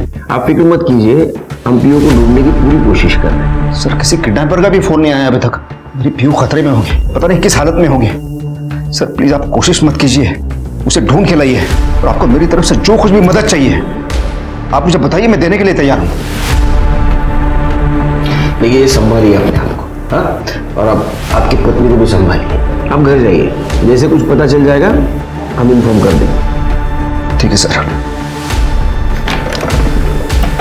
सर अंकिता का भाई महेश मर्डर वाले रात से ही लापता है सर, और उसका फोन भी बंद है। मैंने पड़ोसी से बात की सर, उनका कहना है कि मर्डर के 1 रात पहले दोनों भाई बहनों में बहुत झगड़ा हुआ था। घर में इतना काम पड़ा है और तूने मुझे घर के बाहर बुलाया, वो भी 50,000 मांगने के लिए। कहाँ से आएंगे मेरे पास इतने पैसे? मेरे पास नहीं है, लेकिन तू अरेंज कर सकती है, पता है मुझे। देख लूंगा तुझे मैं।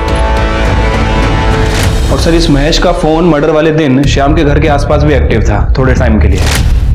ये महेश को उठाओ। सर नहीं उठा सकते, गायब है, लेकिन उसका फोन सर्विलेंस पे डाल रखा है सर। जैसे ही फोन ऑन करेगा वैसे ही उठा लेंगे। मैं एक हवलदार लाओ तो घर से बाहर। सर शाम की पड़ोसी ने बताया था कि शाम का भाई अरुण शाम के घर अक्सर आता जाता है, और शाम और अरुण की बिल्कुल नहीं जमती। सर और इस अरुण का फोन मर्डर वाले दिन शाम के घर के आसपास एक्टिव था। ये अरुण क्या काम करता है?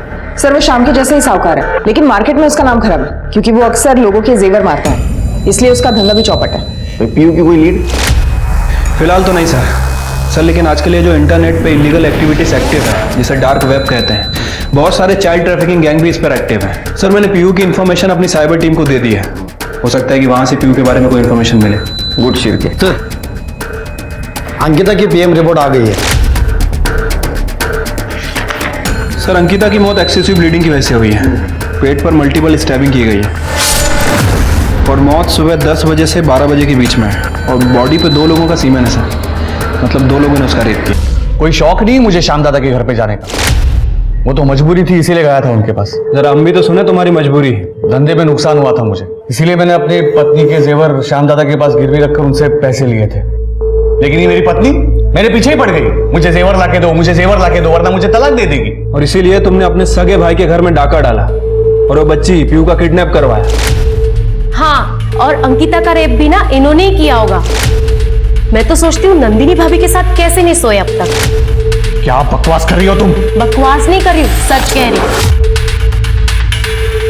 नंदिनी के बारे में ना सर सब जानते हैं कि वो 10 जगह पे मुंह मार चुकी है और इनकी भी नजर थी उस पे।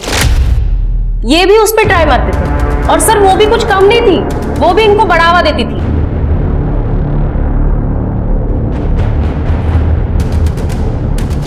सर ये सरासर बकवास है सर, ये ऐसा कुछ नहीं था। मैंने अपने भाई को नहीं लूटा और मैंने अंकिता के साथ कुछ नहीं किया है। तुम्हारे कॉल रिकॉर्ड से पता चला है कि 4 तारीख की सुबह तुमने श्याम से बात की थी।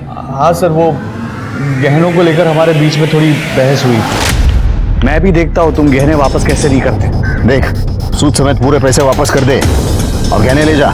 ये तुम अच्छा नहीं कर रहे हो दादा। और 4 तारीख को तुम उसके घर गए भी थे। हाँ सर, मैं गया था, मैंने कई बार घंटी बजाई लेकिन किसी ने दरवाजा ही नहीं खोला और मैं वहां से चला गया। बस यही सच है सर। सच क्या है झूठ क्या है वो हम पता कर लेंगे। फिलहाल अंकिता के मर्डर और रेप केस में तुम प्राइम सस्पेक्ट हो। करडे, अंकिता की बॉडी पे जो सीमेंट मिला था ना, इसके डीएनए से मैच करके देखो। लेके चलो इसे। सर मैंने कुछ नहीं किया सर, सच्ची बोल रहा हूँ सर।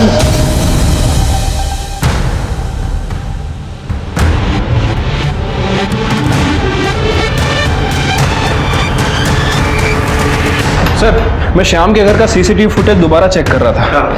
कुछ इंटरेस्टिंग बात दिखी है सर। इन किडनैपर्स ने जब सीसीटीवी कैमरा तोड़ा तो ये घर के मेन गेट पे है, मतलब सर ये बाहर की तरफ जा रहे थे। लेकिन सर इनके साथ तो पीयू दिख ही नहीं रही और किसी पड़ोसी ने ना पीयू की आवाज सुनी और ना ही किसी ने देखा।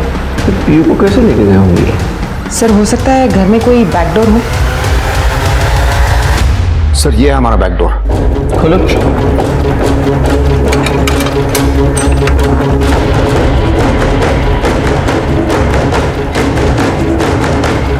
शिरके, मुझे लगता है किडनैपर पीयू को ये बैकडोर से लेके आया और ये वॉल जंप करके लेके गया।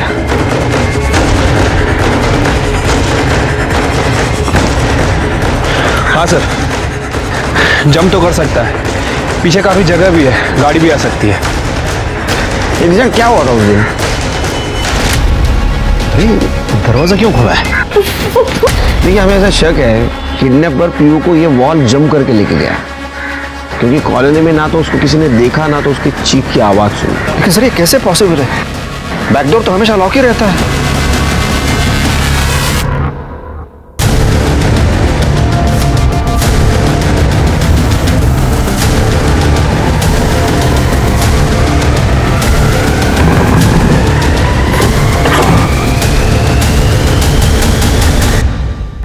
क्या किया आप लोगों ने? क्या किया आप लोगों ने? बेटा बेटा मत बुलाई मुझे। अंकिता का रेप किया और सिर्फ पीयू का है। प्लान से तिजोरी लूटने का था ना? हाँ, तो लूटी ना तिजोरी। बता। लेकिन बच्ची के बारे में हमें कुछ नहीं पता। और अंकिता? वो जब हम तिजोरी खाली करवा रहे थे तो उस समय हमारा कंट्रोल नहीं हुआ। क्यों? ये बोला ना, हमने उसे नहीं मारा। अब ये मत बोलना कि तुझे उससे सच्चा प्यार हुआ था। बाबा वो बात नहीं है, लेकिन मर्डर भी सीरियस क्राइम है। पुलिस इस केस में हाथ धो के पीछे पड़ी हुई है। हाँ, तो पहली बार थोड़ी हुआ है, पुलिस अपना कुछ नहीं बिगाड़ पाएगी, तुम चिंता मत कर। मुझे बहुत घबराहट हो रही है, यहाँ से निकल चलते हैं। आई जाएंगे, लेकिन सब्र करो, एक साथ नहीं जा सकते, एक एक करके निकलेंगे। और तू? मेरा क्या? ये बाबा और काका ने जो गंद फैला उसे साफ कौन करेगा? मैं उसका मंगेतर हूं। अगर ऐसे भागा तो शक मुझ पे जाएगा। जब तक केस क्लोज नहीं हो जाएगा ना, मुझे पुलिस के आगे पीछे घूमना पड़ेगा।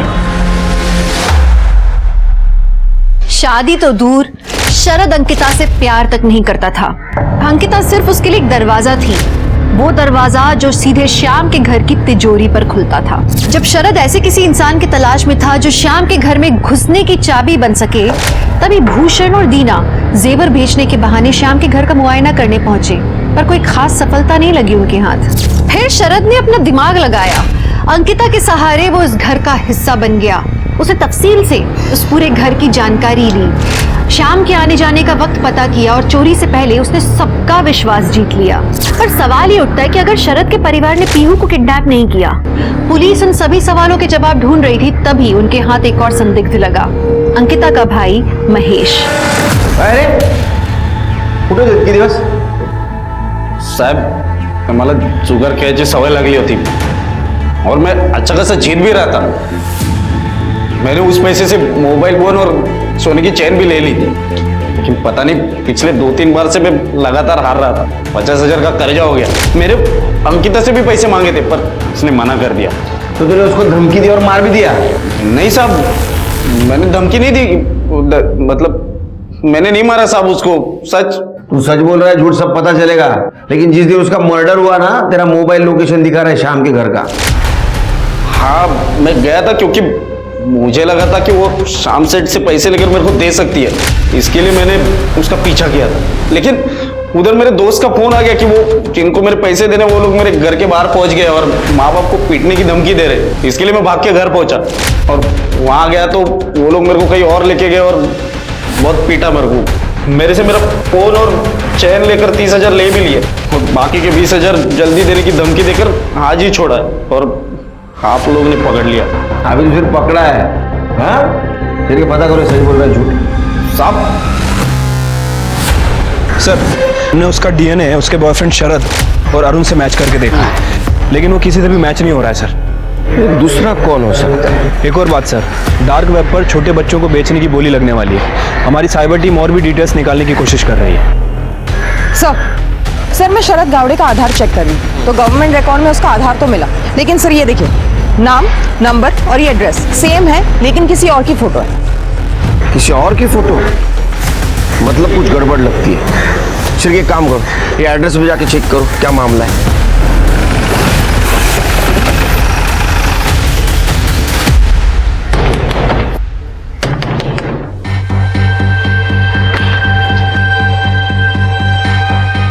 सर वो शरद नहीं है सर, वो गौरव है। असली शरद तो मैं हूं। ये गौरव का पूरा नाम क्या है? सर इनका नाम गौरव है सर, गौरव गावड़े। सर ये मेरे भूषण मामा का बेटा है। सर ये जो सरनेम है ना गावड़े, ये इस एरिया में बहुत कॉमन है। पर सर ये परिवार जो है ना, ये चोर और लुटेरा है। सर भूषण मामा के अलावा मेरा और एक मामा है सर, इंदर मामा। कुछ साल पहले उनकी पत्नी की डेथ हो गई। सर लोग कहते हैं कि वो इनकी चोरी और लूट की आदतों के खिलाफ थी। और ये गौरव की माँ? सर दीना मामी। सर वो तो इन दोनों भाइयों से भी ज्यादा खराब है। सर गांव वालों ने उन्हें इनकी आदतों की वजह से गांव से निकाल दिया और सर वो यहाँ वापस आए नहीं। लेकिन सर 2 दिन पहले भूषण मामा का मेरी आई को फोन आया था। क्यों? सर वो कुछ मेरी आई से मिलना चाहते थे, कुछ बात करना चाहते थे। तो वो फिर आया था यहाँ पे? नहीं सर, क्योंकि सर आई ने सोचने के लिए समय मांगा। अच्छा, भूषण का जिस नंबर से फोन आया था वो नंबर चाहिए? जी सर। शरद उर्फ गौरव ना सिर्फ दूसरों को धोखा दे रहा था, बल्कि वो अपने कजिन, अपने फुफेरे भाई के नाम पे ये सारे क्राइम्स कर रहा था। पुलिस को असली शरद से भूषण और इंदर की फोटो मिली और जब स्केच आर्टिस्ट ने इन दोनों के चेहरे पर दाढ़ी बनाई तो इनका चेहरा बिल्कुल उन लोगों से मैच हुआ जो सीसीटीवी फुटेज पे पुलिस को श्याम के घर पे दिखे थे। शरद ने जो नंबर्स पुलिस को दिए थे उनमें से 2 नंबर्स क्राइम सीन पे थे और जब पुलिस ने उनका करंट लोकेशन पता किया और वहां छापा मारा तो वहां शरद उर्फ गौरव, भूषण, इंदर और दीना सबके सब पकड़े गए। किडनैपिंग से उन्होंने हाथ झटक लिया। पुलिस पीहू की तलाश में थी, तभी एक क्लू और उनके हाथ लगा। सर महेश सही कह रहा था, उसे इन लड़कों ने पैसों के लिए उठाया था और मारा भी। सर एक और बात, शाम की पड़ोसी ने बताया कि रमाकांत को मर्डर वाले दिन कॉलोनी में देखा गया। रमाकांत? सर शाम का पुराना ड्राइवर है और लगभग 5-6 महीने पहले उसने शाम की यहाँ चोरी की थी, जिसकी वजह से उसे निकाला गया था। ये शाम से डिटेल ले रमाकांत की और खुद ढूंढो। सर साइबर टीम से इंफॉर्मेशन मिली है कि डोंगरीपाड़ा के व्हाइट हाउस में डार्क वेब पे जो बच्चियां हैं उनका ऑप्शन होने वाला है सर, और उन्होंने एडवर्टाइजमेंट में पीहू का फोटो भी दिया है। सर मेरी बेटी कहाँ है? उसे कुछ हुआ तो नहीं? जो भी हुआ है मुझे बता दीजिए, वरना मैं मर जाऊं। देखिए, आपकी बेटी का पता चला है हमें, वो एक चाइल्ड ट्रैफिकर के पास है। हमें एक दिन का वक्त दीजिए, हम आपकी बेटी को ढूंढ के निकालेंगे। शिरके, व्हाइट हाउस डोंगरी पाड़ा। चल।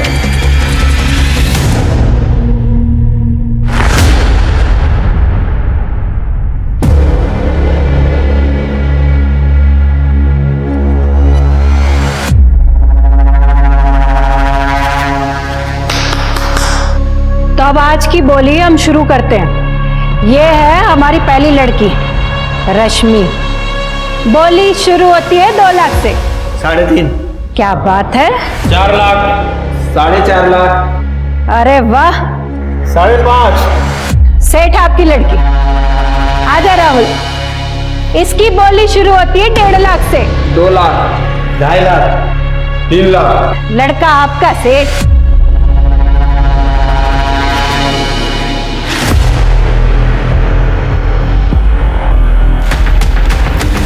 चलिए भाई, आज का ऑप्शन खत्म हुआ। अरे वो हमको जो लड़की का फोटो दिखाया था वो किधर है?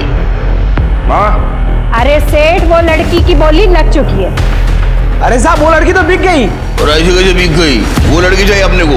सेठ, मैंने बोला ना, ऑप्शन खत्म हो गया। बस यही लड़कियां थी, अभी कोई लड़की नहीं है। तुम्हारा ऑप्शन तो खत्म हुआ, लेकिन तुम्हारे पास अभी कोई ऑप्शन नहीं। अरे पुलिस! छोड़ो छोड़ो छोड़ो। ये सारे बच्चों को सेफ हाउस लेके चलो और इनको जेल में। वो बाबू नाम का आदमी आया था पीहू को बेचने के लिए और हमें 1 लाख रुपए में बेच कर गया। फिर ऑक्शन स्टार्ट होने से पहले फिर आया और क्या कहता है लड़की वापस चाहिए। तो हमने अपना फायदा देखा और हमने 2 लाख में उस लड़की को बेच दिया। बस साहब, इससे आगे हमें कुछ नहीं मालूम। नहीं मालूम। 1 मिनट, ये बाबू मतलब पांडु भोईर ना? हाँ साहब। हाँ का पांडु भोईर? हाँ पांडु भोईर। हाँ साहब। पांडु भोईर मतलब कुछ दिन पहले जेल से छूटा वो? हाँ सर। शिरके, अपने खबरों को काम पे लगाओ, मुझे पांडु भोईर चाहिए।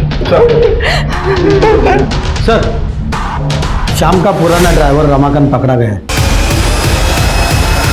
सर, मला काहीच माहित नाही सर, मला इथे का आणलंय? तो ये पूछने के लिए कि तू 4 तारीख को शाम सेठ के घर क्यों गया था? साहब, मैंने अंकिता को बोला था मेरी सिफारिश श्याम सेठ से करवाने के लिए, ताकि वो मुझे फिर से काम पे रख ले। क्यों काम से क्यों नहीं करा था? श्याम सेठ को झूठ बोल के मैंने एक ग्राहक से 50,000 रुपए की चोरी की थी। मुझे पैसों की बहुत जरूरत थी, लेकिन वो बाद में सेठ को पता चल गया और अरे घर के अंदर चोरी करता है तो? मैं तेरे को छोटा भाई समझ के रखा था। जी पैसे नहीं मेरे। आइंदा अगर मेरे घर के आसपास में दिखता है ना, पुलिस के हवाले करूंगा। देख। अरे लेकिन तू 4 तारीख को शाम के घर क्यों गया था? साहब, मेरे पास काम ही नहीं था, मुझे पैसों की बहुत जरूरत थी, तो मैंने सोचा मैं खुद जाकर श्याम सेठ से बात करूंगा। इसके अलावा मुझे और कुछ नहीं पता। आइशा को सांगो सर, मुझे कुछ नहीं पता। पुलिस को इस बार आधा अधूरा सच नहीं चाहिए था, तो जब उन्होंने रमाकांत से सख्ती से पूछताछ की, उसने बताया कि जब वो श्याम के घर से भाग रहा था तो बंगले के पीछे वाली गली में उसने कार की आवाज सुनी थी। पुलिस ने रमाकांत के बयान के आधार पर पीछे वाली गली का सीसीटीवी फुटेज निकालने के लिए कहा, लेकिन तभी उन्हें खबर मिली कि एक जंगल में बच्चे की जली हुई लाश मिली है। नासिक पुलिस उस तरफ भागी, ये आशा करते हुए कि ये कहीं पीहू ना हो।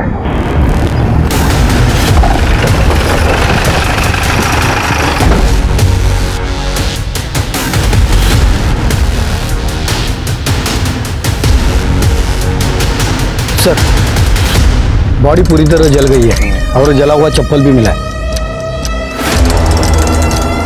शिरके, इसका डीएनए मैच करवाओ श्याम से और नंदिनी से। सर, श्याम मात्रा के घर के बैक रोड पे एक सीसीटीवी कैमरा था सर। मैंने वहां की फुटेज चेक की है सर, कुछ मिला है। ये देखिए सर, जिस दौरान अंकिता का मर्डर और घर में लूटपाट चल रही थी, उसी दौरान ये एक गाड़ी है यहाँ से निकलती दिख रही है और 10 मिनट के बाद यही गाड़ी ये वापस आती हुई दिख। गाड़ी में कौन है ये दिख रहा है, और गाड़ी कौन चला रहा है वो भी नहीं दिख रहा है। शिरके, गाड़ी की डिटेल्स निकालो। सर।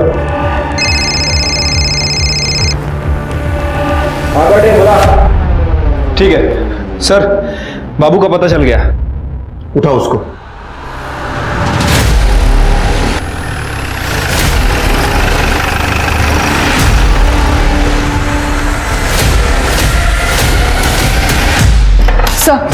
सर जो गाड़ी सीसीटीवी फुटेज में दिखी उसकी डिटेल्स मिल गए। सर वो गाड़ी श्याम महात्रे के भाई अरुण महात्रे के नाम पर रजिस्टर्ड है।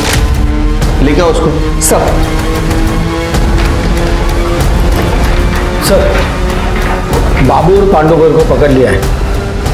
तो बाबूला बाबू सुन कर कौन है ये आदमी? मैं नहीं जानता हूँ इसको, और आपने मुझे क्यों पकड़ा है? मैंने सच में कुछ नहीं किया है सर। अरे सेठ, अबे अपन को क्राइम का इतना एक्सपीरियंस है ना, क्या खड़े खड़े बता सकता है कि पुलिस के पास सबूत है या नहीं है। पहचानता नहीं मेरे को तू? सब सबूत है इनके पास। क्यों साहब, हो गई जान पट्टी तेरी? हाँ, वो दूसरा समझता है खुद को। चल बता सच सच क्या है वो। मानता हूँ साहब कि अपन ने पीयू को किडनैप किया और उसका मर्डर भी। साहब आप आगे की बात तो सुनो साहब। क्यों और काय को, ये सब ये सेठ बताएगा, क्योंकि इसी ने तो मेरे को पैसा दिया था। बोल क्या है? सर वो श्याम दादा ने कहा था कि अगर मैं पीहू को मरवा दूं तो वो मेरे बीवी के गहने वापस कर देगा। श्याम? क्यों? क्या? श्याम मात्रे? प्लान ये था कि मैं जैसे ही वो लोग दरवाजा खोले तो मैं उनके साथ गहनों के लिए झगड़ा करूं, और जैसे ही मुझे मौका मिलता मैं पीछे का दरवाजा खोल के बाबू को अंदर ले लेता और बाबू पीयू को किडनैप करके बाहर लेके चला जाता। लेकिन उस दिन दादा कोई दरवाजा नहीं खुल रहा है। मैं अभी आता हूँ। देख, सब प्लान के मुताबिक ही करना है। मंदिर से जब मैं घर पहुंचा तो देखा कि सामने का दरवाजा खुला हुआ था और मुझे पता ही नहीं था कि मेरे घर में चोरी हुई है। मैं भागकर पीछे के दरवाजे की तरफ गया, दरवाजा खोला और बाबू को अंदर लिया। फिर मैं पीयू को उठा के पीछे के दरवाजे से भाग गया साहब। और तूने अंकिता का भी मर्डर कर दिया? हाँ साहब। आगे बोल। साहब फिर पीछे की दीवार से मैं कूद गया, लेकिन गलती से पीछे का दरवाजा खुला छोड़ दिया साहब। बाद में वो दरवाजा रमाकांत ने बंद कर दिया। उसके बाद मैंने बाबू को पीहू के साथ एक सुनसान जगह पे छोड़ा जहां पर उसे मारना था। पीयू को बेचा क्यों? पैसे के लिए साहब। मैंने उसे अम्मी को बेच दिया। नंदिनी भाभी को आपसे पता चला कि पीयू जिंदा है, इसीलिए श्याम दादा मुझ पे भड़के और मैं बाबू पे भड़का, और मैंने बाबू से कहा कि पहले जाके काम खत्म कर। क्यों किया सब? क्योंकि मुझे पता चला था कि पीयू मेरी बेटी है ही नहीं। इसीलिए मैं मंगलवार के दिन श्याम दादा के घर पे गया था। फिर क्या? इन दोनों के ऊपर किडनैपिंग और मर्डर की प्लानिंग का चार्ज लगा। तू तो गया जन्मठ है। बस बता। पीहू की डीएनए रिपोर्ट में यह साबित हो गया कि वो श्याम की बेटी नहीं थी। नंदिनी ने बताया कि श्याम से शादी करने से पहले उसका किसी और के साथ अफेयर था और उसके घर वालों ने जबरदस्ती श्याम से शादी करवाई। नंदिनी को श्याम से शादी के एक हफ्ते बाद पता लगा कि वो प्रेग्नेंट है, लेकिन उसने इस बात को श्याम से छुपाया, और वहां श्याम नंदिनी की जरूरतों को पूरा नहीं कर पा रहा था, उसको खुश नहीं रख पा रहा था, तो नंदिनी ने उसे धोखा दिया। दूसरे मर्दों के साथ उसने संबंध बनाए और श्याम ने बदले का रास्ता चुना। तो अंकिता और पीहू की मौत के लिए श्याम और नंदिनी दोनों जिम्मेदार थे। घर का दरवाजा मजबूत था, लेकिन घर के रहने वाले कमजोर थे, गैर जिम्मेदार थे। कहते हैं हमें जिंदगी में सबसे ज्यादा निराशा उसी से होती है जिससे हमें उम्मीद होती है, पर जब हमारे अपने हमें धोखा देते हैं और हम उनसे बदले का रास्ता चुने तो हम ये भूल जाते हैं कि इसका तो अंजाम हमेशा ही बुरा होगा। हमें अपने संबंधों को शक के दायरे से बाहर निकाल के बातचीत करके रिश्तों को सुलझाना चाहिए। बदला सिर्फ बर्बादी लेकर आता है। अपने रिश्तों को द्वेष से नहीं, सद्भावना से निभाएं। इसी आशा के साथ मैं दिव्यांका त्रिपाठी दहिया लेती हूँ आपसे विदा। फिर मिलूंगी एक नए केस के साथ। तब तक देखते रहिए क्राइम पेट्रोल सतर्क, विमेन अगेंस्ट क्राइम। एक औरत पर वार, अब हर औरत का भार। जय हिंद। इस तरह के और भी एपिसोड देखने के लिए हमारे चैनल को सब्सक्राइब करें और बेल आइकन दबाना ना भूलें।